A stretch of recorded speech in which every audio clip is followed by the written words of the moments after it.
The Fix-It Guy. Today we're dealing with the GE Laundry Center, the stacked washer and dryer where the washer won't spin. We're going to put in a new lid lock. When we press spin, we can hear it click a couple of times, but the red lid lock light never turns on. So the lid lock has been damaged. Maybe somebody pried open the washer door at some point and it broke it. So we're going to put a new one in. Pretty easy to do. First, we're going to make sure we turn off the power either by unplugging it or by turning off the breaker so we have no power.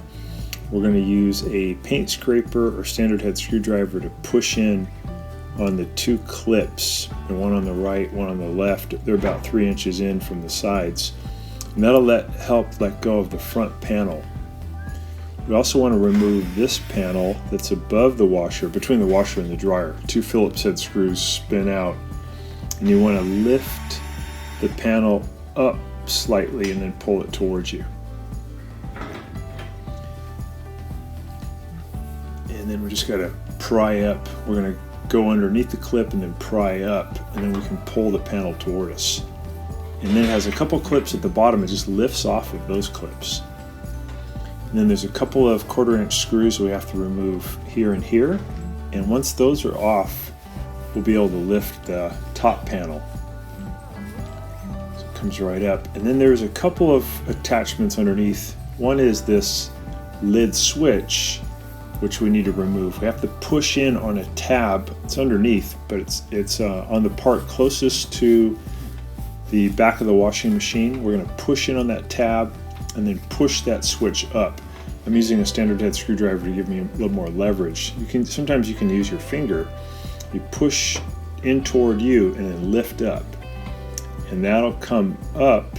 And then the back side of it, the part closest to you, you can pull that away from you. And then you're going to take, here's that little tab. You're going to take it and push it down into the machine. And then there's 2 Phillips head screws you want to pull on the lid lock itself, just the really short screws. So we zip those out.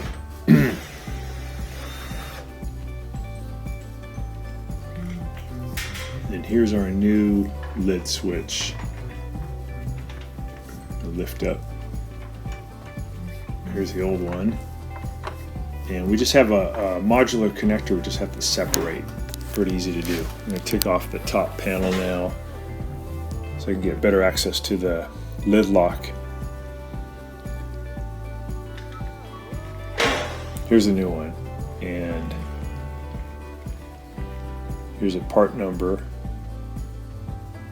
They're pretty cheap. And on this model, those lid locks fail quite often. So I'm going to push in the modular connector. Now I can put the top panel back on. I'm just going to look around a little bit though first to make sure that none of these wires are messed up. Sometimes the spin basket wobbles around so much that it ends up tearing the wires. I'm looking down underneath, making sure that the motor pulley turns and the belt is still connected. That's looking good. I noticed that the rubber suspension straps on each corner have been torn right off of the top of the machine tub. And that means that somebody really overloaded this with blankets or bathroom mats and just tore them off. It'll still work without them, but that's another repair we should do pretty soon.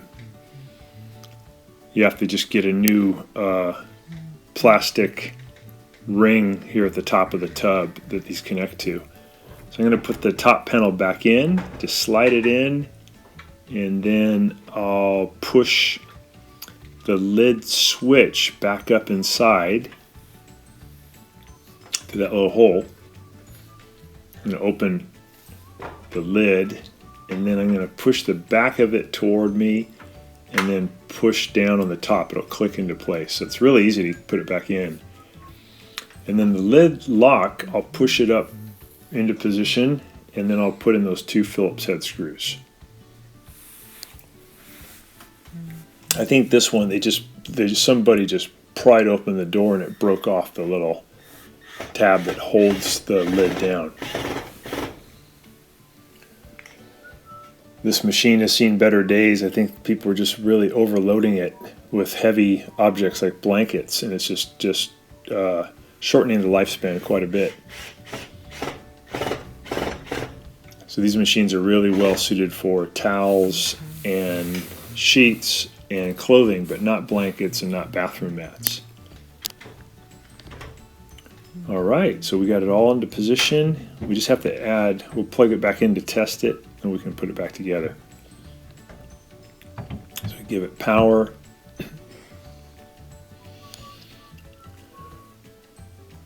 So it's still blinking, so I have to turn it off first. Then I'll put it back on spin, press start. And now we get that red lid lock light going on. There we go. So we know it's working. And we can hear it starting to make its draining and spinning sounds. So that's all it was. Pretty easy fix. Now we just want to put it back together. I'm just showing you here how it's spinning. Again, these are the little suspension straps that had broken off.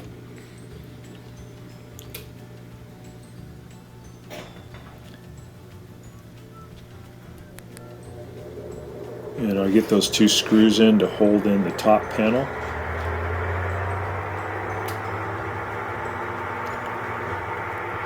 Turn it back off. Put the front panel down on its clips at the bottom, and then we just got to push it in at the top, and it should click into place. There we go.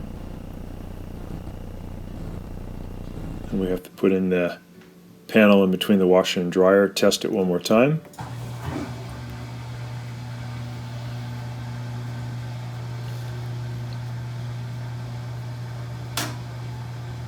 There we go. Working great. So thanks so much for watching our video, and please subscribe when you get a chance. Thank you.